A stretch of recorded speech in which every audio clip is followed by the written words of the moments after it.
लोकसभेत आत्मविश्वास कमावलेल्या काँग्रेस पक्षामध्ये आता मात्र विधानसभेनंतर चांगलीच खळबळ माजली। विशेषतः मुंबई काँग्रेसमधली गटबाजी आता समोर येताना बघायला मिळते। नसीम खान विरुद्ध सिरसिंग ठाकूर असा एकंदरीत सामना रंगलेला आहे आणि आपल्या सोबत स्वतः सुरजसिंग ठाकूर आहेत। सुरजजी, एकंदरीतच आम्ही तुमची पत्र बघितलेली आहेत, नसीम खान यांनी केलेला तुमच्यावरचा आरोप बघितलेला आहे आणि तुम्हाला नाना पटोलेंनी नोटीसही पाठवलेली आहे। या नोटीसीला तुम्ही उत्तर दिलेलं आहेत का? तुमच्या पत्राद्वारे जे पत्र आम्ही वाचलेलं आहे, मात्र नेमका वाद काय आहे? कारण अशा प्रकारे विधानसभेच्या निकालानंतरच लगेच अशा प्रकारची गटबाजी समोर येणं हे काँग्रेस पक्षासाठी किती हितकारक आहे? देखिए, पहली बात तो ये है कि मुझे पता ही नहीं था कि इस तरीके की कोई नोटिस या कोई लेटर निकला हुआ है। कल पत्रकार के मित्रों द्वारा मेरे पास वो नोटिस की कॉपी आई, वो भी इसलिए आई क्योंकि कुछ अखबारों में वो छपा हुआ था। तो मैंने पूछा कि ये इस तरीके की नोटिस आपके पास आई है क्या आई है, मुझे पता नहीं है। उन्होंने मेरे पास भेजा है, तो मेरे पास ये नोटिस की कॉपी आई। अभी तक मेरे पास कोई नोटिस सर्व हुई नहीं है। दूसरी बात, जब ये नोटिस की कॉपी मैंने मंगाई तो मैंने इसमें देखा 24 अक्टूबर 2024 का ये डेट है। आप देख सकते हैं 24 तारीख को कांग्रेस पार्टी ने अपनी उम्मीदवारों की सूची जारी की थी। चांदीवली विधानसभा से मैंने भी टिकट मांगा था, मैं भी इच्छुक उम्मीदवार था। लेकिन 28 तारीख को नसीम खान साहब आधिकारिक तौर पर कांग्रेस पार्टी का नॉमिनेशन भरने के बाद वो उम्मीदवार बनते हैं। तो 24 तारीख को हुई, उन्होंने लेटर बना के रेडी रखवा लिया था क्या कि ये ऐसा ऐसा होने वाला है और सूरज सिंह ठाकुर ने चांदीवली विधानसभा से टिकट मांगा है, तो इसलिए उन्होंने पक्ष अंतर्गत कार्रवाई उन पे होनी चाहिए। मुझे लगता है कि जो ये लेटर है चांदीवली विधानसभा से टिकट मांगना, यही मैंने पक्ष के खिलाफ में काम किया है, ऐसा नसीम खान को लगता है। लेकिन उनका कहना है कि जब प्रचार शुरू हुआ था, जब कांग्रेस का गठबंधन भी था और साथ में सभी कार्यकर्ता एकजुट होकर काम पे लगने चाहिए थी, वैसे नहीं हुआ। आपकी तरफ से उनको सहयोग नहीं हुआ, बल्कि आपने विरोध में जाके उनके खिलाफ काम किया। ऐसा उन्होंने कहा?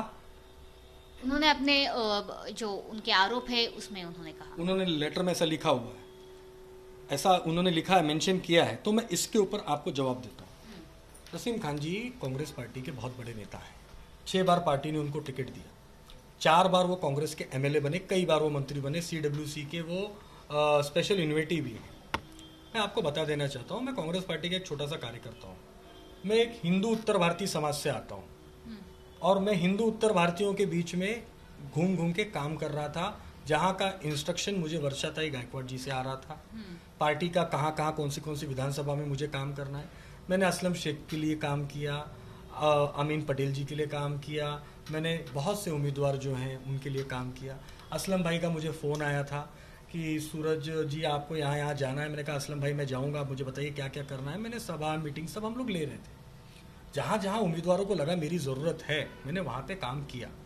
और रही बात, नसीम खान जी इतने बड़े नेता हैं, नसीम खान जी इतने सीनियर नेता हैं, मुझ जैसे एक छोटे से कार्यकर्ता से उन्हें अगर ऐसा लग रहा है कि मैंने टिकट मांग के गलती की है और मैंने काम नहीं किया है, तो इसका वो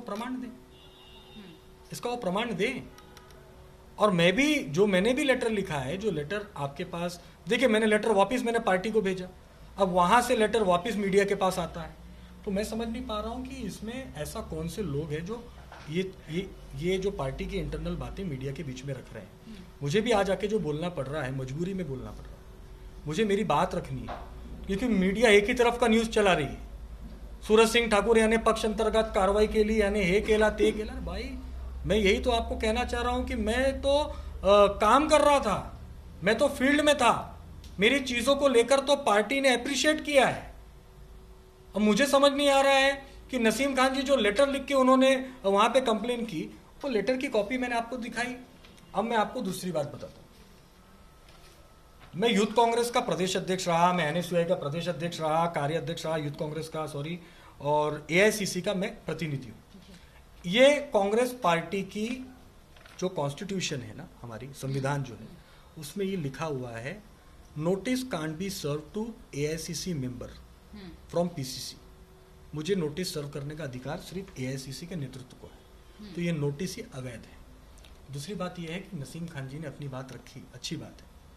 2019 के चुनाव के बाद प्रिया दत्त जी ने भी अपनी बात रखी थी हाईकमांड को। 2024 के इलेक्शन के बाद वर्षा गायकवाड़ जी ने भी अपनी बात पार्टी को रखी थी और लिख के दिया हुआ है, तो उसका भी जवाब आया नहीं है। उन्होंने भी नसीम खान के बारे में लिखा था, क्या लिखा था वो आपको बेहतर बता सकती है, मैं नहीं बता सकता। तो 2 महिला उम्मीदवारों ने लिखा, उसमें से एक दलित महिला उम्मीदवार है, उन्होंने लिखा। तो पार्टी के अंदर सभी धर्म को एक तरीके से देखा जाता है। मैं आज हिंदू उत्तर भारतीय हूँ, मैं भी पार्टी के अंदर हूँ। इतने सारे नेता पार्टी छोड़ के गए, हिंदू उत्तर भारतीय जो थे, लेकिन मैं पार्टी में बना रहा। कांग्रेस का झंडा और डंडा लेके लड़ता था, लड़ता हूँ, लड़ता रहूँगा। मैं कांग्रेस का सिपाही था, कांग्रेस का सिपाही हूँ, कांग्रेस का सिपाही रहूँगा। नसीम खान प्राइवेट लिमिटेड से मुझे सर्टिफिकेट लेने की ज़रूरत नहीं। और नसीम खान जी ने 2024 के चुनाव में जिस तरीके से उन्होंने मीडिया में जाके स्टेटमेंट दिया था, अल्पसंख्यकों को उम्मीदवारी नहीं दिया कांग्रेस पार्टी ने, मीडिया में जाने का काम उन्होंने किया, उसकी वजह से देश में और पूरे महाराष्ट्र में जिस तरीके से मुस्लिम समुदाय के सेंटिमेंट्स को उन्होंने हर्ट किया और कांग्रेस के खिलाफ किया, ये भी तो उन्होंने गलत किया था। मुझे अगर टिकट नहीं मिला, लेकिन मैंने उसका विरोध नहीं किया। नसीम खान टिकट मांग रहे थे, उन्हें नहीं मिला, पार्टी का उन्हें काम करना चाहिए था। 15 दिन कैंपेन होने के बाद, 15 दिन का कैंपेन तो मैंने किया वहां पे घूम के। उसके बाद आखिरी 2 दिन में इन्होंने औपचारिकता की या क्या की, कैंडिडेट ज्यादा बता सकती है, मैं नहीं बता सकता। तो मुझे ऐसा लगता है कि मैं तो पार्टी का काम करता हूँ, पार्टी का काम करता रहूँगा। लेकिन कांग्रेस सेक्युलर पार्टी मानी जाती है, क्या आपका कहना है कि कांग्रेस के अंदर जिस प्रकार से नसीम खान ने स्टेटमेंट किया था कि अल्पसंख्यकों को न्याय नहीं मिला, तो क्या इस बार भी इसी प्रकार का कुछ माहौल बना कि एक बहुसंख्यकों के जो प्रतिनिधि हैं उनको न्याय नहीं मिला? देखिए, ऐसा कोई माहौल, इस तरीके की कोई स्टेटमेंट, इस तरीके की कोई बात मैंने की नहीं। अगर की होती तो मीडिया के पास वो चीज होती, ऐसा तो कुछ आया नहीं। वो चुनाव हार गए तो उन्होंने इसका ठीकरा मुझ पे फोड़ दिया कि मैं चुनाव उनकी वजह से हारा। तो आपके अनुमान से असली वजह क्या है चुनाव असली हारने की? वजह वही बता सकते हैं। नसीम खान जी बहुत बड़े नेता है, जितनी उनकी राजनीति की वो रही है ना, पूरा कार्यकाल रहा है, उसके आधी उम्र का मैं हूँ। लेकिन मुंबई कांग्रेस में जो वातावरण था, जो विधानसभा के पूर्व वातावरण था कि अच्छी लहर भी चल रही थी, लोकसभा में विजय भी हासिल हुई थी, काफी अच्छा परफॉर्मेंस रहा था कांग्रेस का, फिर अचानक से चांदीवली में क्या कारण हो सकता है देखिए, पराजय मुंबई का? के अंदर कांग्रेस ने 3 सीटें जीती हैं। असलम शेख जी जहां से लड़े, वो जो सीट है वो वहां पर जो हिंदू हैं वो बहुसंख्यक है, वो चुनाव जीते। वर्षाताई गायकवाड़ की जो पारंपरिक सीट रही, ज्योति गायकवाड़ जी वहां से लड़ी, वो 25,000 से चुनाव जीती। अमीन पटेल जी चुनाव लड़े, वो 30,000 से चुनाव जीते।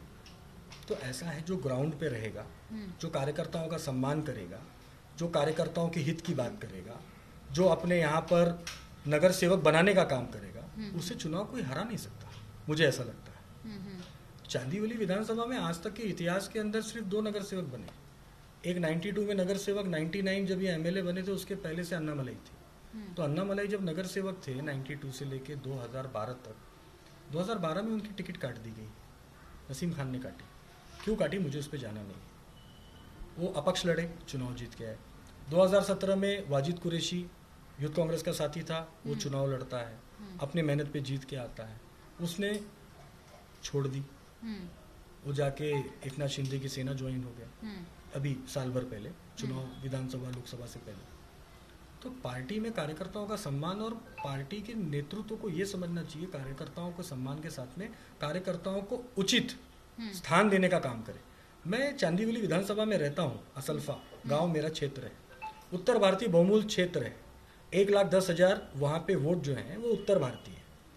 नसीम खान जी बड़े नेता हैं, वो उनके बारे में मैं एक चीज़ आपको बताना चाहूँगा। भाई जगताप जी मुंबई कांग्रेस के अध्यक्ष थे। उस वक्त पे कांग्रेस पार्टी का इंटरनल चुनाव हो रहा था, मैं मेरे ब्लॉक से पीसीसी बनना चाहता था। नसीम खान जी ने मुझे वहाँ से पीसीसी बनने नहीं दिया, वो जिद पे आ गए, मुझे विक्रोली विधानसभा से जाके पीसीसी बनना पड़ा। तो मुझ जैसे कार्यकर्ता के साथ में जो 2 बार एनएसयूआई का अध्यक्ष, यूथ कांग्रेस का उपाध्यक्ष, अध्यक्ष रहा, जब आप उससे इतना इनसिक्योर फील करते हैं तो अब मैं आपको क्या कहूँ।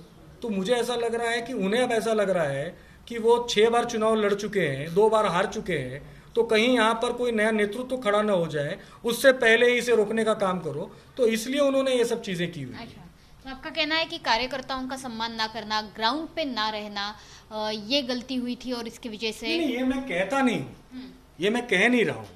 ये मुझे लग रहा है कि इसके बारे में आपको चांदीवली का कोई भी कार्यकर्ता बता सकता है जी। कि चांदीवली का कार्यकर्ता और चांदीवली का कांग्रेस जो है वो सिर्फ एक प्राइवेट लिमिटेड कंपनी के कंट्रोल में है। अच्छा। आप जब तक वहां पर जाएंगे नहीं तब तक आपको कोई पद मिल सकता नहीं। लेकिन ईवीएम को भी दोषारोप दिया जा रहा है पराजय के बाद। हाँ, जो भी पार्टी नेतृत्व, पार्टी की लीडरशिप जो बात कर रही है, सही बात है, कहीं ना कहीं कुछ ना कुछ गड़बड़ी है, ये बात है। नसीम खान जी ने भी इसके ऊपर से उन्होंने भी आरोप लगाया है। तो नसीम खान जी पहले ये तय करें कि वो ईवीएम से हारे हैं कि उनको मैंने हराया है, पहले वो तय कर लें। अच्छा। और मैं आपको ये बात बताना चाहता हूँ, मैं कांग्रेस पार्टी का कार्यकर्ता था, कार्यकर्ता हूँ, कार्यकर्ता रहूंगा। कांग्रेस पार्टी का झंडा और डंडा लेके काम करता था, करता हूँ, करता रहूंगा। लेकिन हाँ, मैं Naseem Khan private limited company का सदस्य ना था, ना हूँ, ना रहूंगा। ठीक है, तो इसके बारे में क्या आपने अपनी बात रखी है पक्ष श्रेष्ठियों के सामने? मैंने पक्ष शिष्टियों के सामने अपनी बात रखी है और मैं पक्ष शिष्टियों के सामने अपनी बातों को मैंने मजबूती से रखा है। मैंने अपनी बात रखी है और मैंने ये भी कहा है, मैंने एक लाइन मैंने हर जगह लिखी हुई है, मसला हल हो जाता, मसला हल हो जाता अगर मैं झुक जाता, लेकिन इसमें मेरे किरदार का कत्ल हो जाता। मैं राहुल गांधी का सिपाही हूँ तो राहुल गांधी और कांग्रेस पार्टी का सिपाही हूँ, मैं प्राइवेट लिमिटेड कंपनी का सिपाही नहीं हूँ। बस यही मैंने उस लेटर में भी लिखा है। तो मैं कांग्रेस पार्टी का झंडा उठा के काम करूँगा, मैं किसी प्राइवेट लिमिटेड कंपनी का झंडा उठा के काम नहीं करूँगा। सुरेश जी, बिल्कुल सही है, लेकिन फिलहाल देखा जाए तो कांग्रेस के किरदार का कत्ल का क्या होगा, क्योंकि आने वाले महापालिका इलेक्शंस भी है। कांग्रेस की हालत विधानसभा में जो हुई है उसके बाद कैसे देखते हैं, और ये अगर गुटबाजी चलती रही, इस प्रकार के झगड़े अगर कांग्रेस में चलते रहे तो आगे कैसे बढ़ना है? कांग्रेस की कोई अंतर्गत कमेटी है क्या सोचा है आपने? हमने जो हमारी कांग्रेस पार्टी की अध्यक्षा है मुंबई की, वर्षा गायकवाड़ जी के नेतृत्व में हम महानगर पालिका में जोरदार तरीके से लड़ाई लड़ेंगे। रमेश चनीतला जी यहाँ के इंचार्ज है, उनके नेतृत्व में हम यहाँ पे लड़ाई लड़ेंगे और हम यहाँ पर पीएमसी के अंदर अपना महापौर बनाने के लिए जो प्रयास होगा वो हम करेंगे। जी, लेकिन इस प्रकार की गुटबाजी अगर चलती रही तो क्या आने वाले महापालिका इलेक्शन आपको आसान दिख रहे हैं? क्या उसके पहले ही ये सब सॉल्व हो जाए? देखिए, गुटबाजी कुछ है नहीं, इन्होंने एक आरोप लगाया है और ये आरोप अगर वो पार्टी के नेताओं के बीच में रखते, अपनी बात रखते, तो आज मुझे मीडिया के सामने आके बात करने की जरूरत न होती। इतने जो देश भर के कांग्रेस कार्यकर्ताओं के बीच में जिस तरीके की बात जो गई है, मेरे को नोटिस आई है, मैंने पार्टी के खिलाफ काम किया, ये किया है, वो किया है, उसका जवाब मुझे देना पड़ रहा है क्योंकि एक ही तरफ से बात सुनी जा रही है। आज अगर मैंने इस बात का स्पष्टीकरण किया है कि ये नोटिस ही वैलिड नहीं है, क्योंकि मुझे नोटिस एआईसीसी सर्व कर सकती है। दूसरी मैंने बात रखी है कि नसीम खान जी ने जो ये चीज करवाई है, ये चीजें मीडिया में न लीक करके अगर वो पार्टी के इंटरनल रखते तो ये बातें मैं पार्टी के अंदर रखता। लोकसभा चुनाव के पहले उन्होंने क्या किया सबको पता है, मुझे बोलना नहीं उसके बारे में। क्या किया था लोकसभा चुनाव के पहले जिस तरीके से उन्होंने जो स्टेटमेंट दिया था अल्पसंख्यक वाला, उन्होंने सही दिया था क्या? असलम शेख भी अल्पसंख्यक नेता है, मुजफ्फर हुसैन भी है, अमीन पटेल भी है, वजाद मिर्जा भी है, उनको भी इसके बारे में नोटिस दिया जाए, ऐसे आपका मांग है? देखिए, ऐसा है, इसके बारे में तो शिकायत की गई थी ना, तो उसके बारे में क्यों नहीं आया? और आपने मेरे ऊपर ईर्ष्या, बस आपके ईर्ष्या, मतलब आपको मुझसे ईर्ष्या है, इसलिए अगर आपको नोटिस आती है तो क्या ये पक्षपात है प्रदेश कांग्रेस की तरफ से? देखिए, पक्षपात तो है ना, ये पक्षपात तो हुआ है ना। अगर पक्षपात नहीं हुआ होता तो सीधी सी बात है कि मैं आज के यहाँ बोलता नहीं, मैं नोटिस का जवाब देता। और नोटिस का जवाब भी अगर मुझे देना था, नोटिस मुझे सर्व भी करनी थी, तो आप मुझे वो नोटिस को जो है कॉन्फिडेंशियल देते। मैंने भी जो लेटर लिखा उसमें लास्ट में लाइन लिखी हुई है, मैंने keep it as an confidential. वो भी लेटर महाराष्ट्र कांग्रेस के पास मैंने भेजी, मैंने बाकी नेताओं के पास भेजी, वो भी लेटर क्या पता किसी माध्यम से लीक हुआ है, मुझे पता नहीं है। तर हे होते सुरेशसिंग ठाकूर, आणि एकंदरीतच काँग्रेसमध्ये आता अंतर्गत गटबाजी उफाळून आलेली आहे, सोबतच जी नोटीस आपल्याला पाठवण्यात आलेली आहे ती अवैध असल्याचं सुरेशसिंग ठाकूर यांचं म्हणणं आहे। कॅमेरामॅन श्रीनिवास समोनशी पाठक, झी 24 तास, मुंबई।